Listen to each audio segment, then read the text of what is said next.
In vsak od vas je veličasten kreator, vsak kreira, vsak izbira. Ampak kaj izbira, je pa drugo. Mi ne moramo nehati kreirati. Mi kreiramo vsak trenutek, vsako sekundo kreiramo.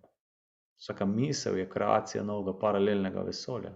In če določene misli kultiviramo, tako kot kultiviramo rožo na vrtu, jo zalivamo, malo pobožamo, malo pognojimo, na enak način lahko kultiviramo naše misli. In če so naše misli, kako sem bogi, nič se ne da, vse je brez veze, če gledamo preveč novic, potem kultiviramo te misli in raste zel na našem vrtu. Lahko pa kultiviramo vrtnice pa rožice in potem to zraste. In naše misli so, ali so vrtnice ali so pa zel. In vedno se potem te misli iz teh subtilnejših nivojev pojavijo potem v materialnem nivoju. In to je vsa umetnost, izbira. Izbira kreira.